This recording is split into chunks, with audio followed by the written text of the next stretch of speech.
Halo, assalamualaikum teman-teman. Kali ini aku bakalan sharing persiapan apa aja yang aku persiapkan untuk menghadapi proses menyusui. Karena proses menyusui bukanlah suatu hal yang mudah. Banyak banget rintangan dan ujian yang bakalan kita hadapin. Nah, hal-hal yang harus banget kita siapin, yang pertama tentunya bekal ilmu. Bekal ilmu kita bisa dapetin dari mana aja, dari Instagram, dari Facebook, dari jelajah internet. Dengan semakin canggihnya zaman sekarang, kita bisa dapat informasi dari mana aja. Atau kita bisa sharing sesama ibu menyusui, sharing sama ibu yang sudah berhasil menyusui selama 2 tahun, atau mengikuti konseling dengan konselor menyusui. Nah, bekal ilmu ini yang bakalan kita bawa sampai titik proses menyapi. Menurut aku pribadi, bekal ilmu itu sangat-sangatlah penting dan itu adalah kunci keberhasilan proses menyusui. Karena seringkali kita menerima tanggapan atau komentar negatif tentang menyusui, tentang ASI, dan tentang anak ASI. Ada yang bilang, ih ibunya pelit banget gak mau beliin susu. Mungkin kalau buat kita yang tidak berbekal ilmu, itu bakalan kayak, iya ya, apa aku emang pelit gitu. Tapi kalau misalkan kita udah tahu bahwa asupan terbaik di dunia adalah ASI dan tidak tertandingi oleh susu manapun ciptaan manusia. Karena tentunya kita tahu bahwa air susu ibu adalah anugerah dari Tuhan untuk anak melalui seorang ibu. Nah, makanya ilmu itu penting banget supaya kita tidak tersesat, supaya kita bisa berhasil menyusui. Gak cuman itu, kalau misalkan kita menerima tanggapan atau komentar negatif, kita bisa menyanggahnya, kita bisa meluruskan dengan ilmu yang sudah kita pegang. Jadi, kalau misalkan kita mendapat komentar atau tanggapan buruk tentang ASI, kita gak cuman bisa diem aja. Karena aku ngalamin ya, waktu anak pertama, aku belum banyak tahu tentang ASI.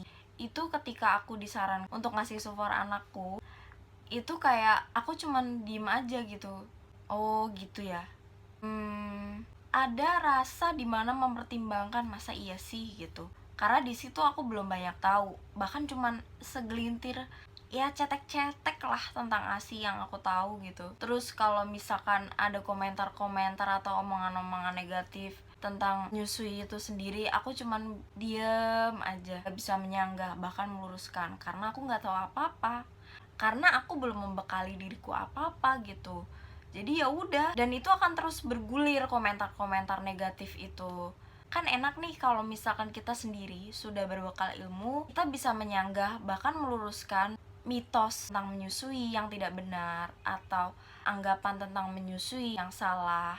Itu kita bisa meluruskan gitu. Jadi kesan-kesan negatif atau mitos-mitos tentang menyusui itu tidak terus bergulir, tidak terus berlanjut hingga generasi-generasi berikutnya. Itulah kenapa bekal ilmu itu sangat penting. Yang kedua, yang penting menurut aku, tapi ini opsional ya buat ibu-ibu sekalian, itu pompa ASI. Kenapa pompa ASI penting menurutku? Karena di 3 bulan pertama selama masa menyusui itu biasanya ASI lagi banyak-banyaknya, bener-bener sampai rembes-rembes gitu ya. Pasti banyak yang ngerasain kayak gitu, karena ASI ini belum memproduksi sesuai kebutuhan si bayi. Jadi bener-bener lagi luber-lubernya, lagi banyak-banyaknya. Ketika 3 bulan pertama ini, kalau misalkan lagi gak disusuin sama bayi, itu kita bisa pompa. Soalnya kalau misalkan kita nggak ngeluarin ASI, kalau misalkan bengkak, itu bisa bikin kita demam, menggigil. Jalannya ASI itu tersumbat, itu bisa menimbulkan mastitis, yang lebih parahnya lagi abses mamai. Untuk pemilihan pompa ASI sendiri itu sesuai budget masing-masing atau sesuai keperluan masing-masing juga. Ibu bekerja, lebih baik sih memang pompa ASI elektrik. Waktu anak pertama, aku pakai pompa ASI manual dan itu cukup bikin aku capek ya, kayak agak berisik juga. Terus waktu pas anak kedua, aku mikir ini aku butuh pompa ASI elektrik deh, karena satu, lebih hemat waktu, kedua, hemat tenaga, dan ketiga, aku bisa double pump sekaligus. Kalau misalkan lagi anak gak netek, aku bisa pompa dua-duanya. Nah, biasanya aku pompa itu sebelum menyusuin. Ini aku pakai pompa ASI elektrik Realbube. Aku nggak tahu ya baca yang bener kayak gimana. Nah, itu dia double pump. jadi bisa sekaligus pompa ASI dua-duanya. Ini produk Cina, harganya murah banget, kisaran 150 sampai 200 ribuan. Bisa cek di e-commerce, banyak banget yang jual. Tapi jangan sampai salah karena ada produk KW-nya. Memompa ASI sendiri menurutku itu penting ya, karena selain menghindari pembengkakan payudara, kedua untuk punya stok ASI. Jadi ketika ada situasi darurat masih ada cadangan nih buat ASI gitu, jadi anak masih bisa minum ASI. Hal yang ketiga tentunya kantong penyimpanan ASI. Ada botol kaca sama ada kantong plastik ASI. Tapi aku lebih sering pakai kantong plastik. Better sih pakai botol kaca karena tidak menambah sampah. Tapi balik lagi ke pilihan masing-masing. Yang keempat itu baju menyusui. Biasanya ruang menyusui itu kan nggak ada di semua tempat.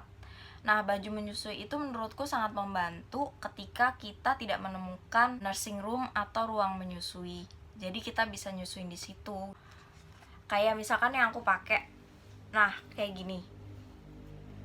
Ini tuh ada bukaannya gitu. Jadi kalau misalkan kita mau nyusuin itu gampang banget. Yang kelima yaitu nursing apron atau apron menyusui. Nah, apron menyusui di sini fungsinya adalah mengcover atau menutupi bagian-bagian yang tidak ingin terlihat atau terekspos. Misalnya kita pakai baju nih. Kadang kan bayi suka nggak bisa diem ya, kalau netek tuh suka yang pokoknya heboh sendiri gitu, yang narik-narik baju lah, terus buka-buka baju lah. Jangan sampai kita menyusui itu jadi bikin kita nggak nyaman. Makanya pakailah apron menyusui tuh, jadi kita bisa menyusui dengan nyaman karena bagian depan itu nggak kelihatan.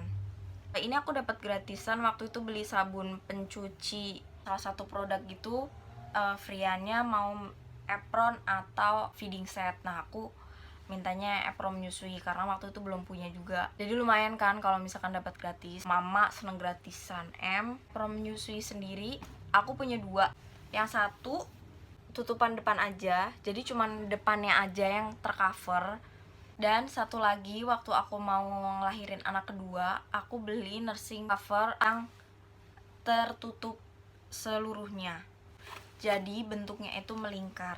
Aku sengaja pesen yang ukuran jumbo, jadi aku nggak khawatir kalau misalkan belakang-belakang punggung aku itu kelihatan. Karena waktu itu posisinya aku kan belum pakai hijab, jadi bajunya tuh kan takutnya suka keangkat-angkat kalau misalkan aku duduk. Jadi ini tuh lebar banget karena ukurannya jumbo tuh.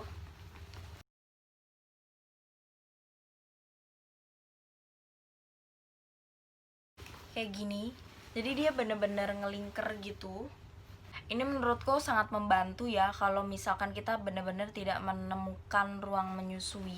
Kita bisa nyusuin di mana aja karena waktu itu belum ada pandemi wabah seperti sekarang yang kita masih bisa nge-mall, masih bisa jalan-jalan. Kan ruang-ruang terbuka kayak taman, kebun binatang, atau ruang terbuka lainnya masih banyak tempat yang belum menyediakan ruang menyusui. Untuk di beberapa mall itu udah ada sih.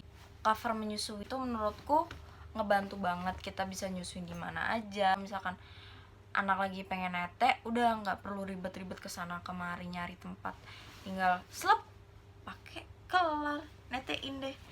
Ada jaring-jaringnya gitu buat kita ngelihat anak kita tuh, jadi kelihatan. Tapi sayangnya beberapa anak itu nggak bertahan, nggak mau nih ditutup-tutupin kayak gini. Jadi kalau misalkan punya tipe anak yang kayak gitu, better emang pakai sink cover yang cuman tutupan depannya aja. Untuk booster ASI sendiri, aku pribadi waktu awal-awal cuman minum kayak susu kedelai sih. Sebenarnya itu bukan ASI booster tapi mood booster. Kenapa? Karena kan kalau ibu menyusui itu kita harus happy ya kan, nggak boleh stres. Nah, salah satu kebahagiaanku adalah minum es. Aku paling suka banget sama susu kedelai. Untuk ASI booster sendiri itu hanya sugesti. Untuk menyusui sendiri tuh kita perlu pikiran yang positif, kita perlu mood yang bagus, kita harus bisa belajar mengelola stres. Karena kalau misalkan kita nggak bisa mengelola stres, ada satu masalah kita kepikiran terus. Tahu sendiri, ibu menyusui itu nggak boleh stres karena bisa menghambat kelancaran ASI. Kalau misalkan kita ada masalah, ya kita sharing sama suami, mungkin temen deket, atau ke sesama ibu menyusui. Jangan pendam masalah itu, karena pasca melahirkan, ibu itu rawan sekali terkena postpartum depresi. Jadi kita harus pintar-pintar mengelola stres. Salah satu tips aku buat mengelola stres adalah ketika aku ngerasa bener-bener aku tuh udah gak bisa nih, aku pengen nangis, aku sedih banget, aku marah, aku kesel, aku bakalan tarik nafas panjang-panjang,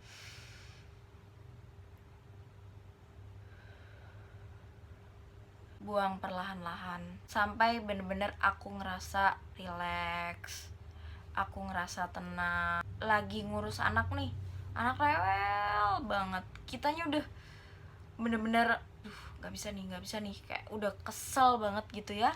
Lebih baik kita menjauh, kita tenangkan diri dulu, relaksasi. Ketika kita udah tenang, kalau misalkan kita udah tenang, udah relax, udah bener-bener oke, kita bisa samperin lagi anak kita bisa mendekat lagi sama anak kita. Itu sih persiapan yang aku lakukan sebelum menghadapi proses menyusui. Semoga bermanfaat, dan jangan lupa untuk mengusahakan mengasihi sampai 2 tahun. Kunci keberhasilan proses menyusui itu ada dalam diri kita sendiri. Sekian dari aku, semoga bermanfaat. Selamat mengasihi, selamat pekan ASI sedunia.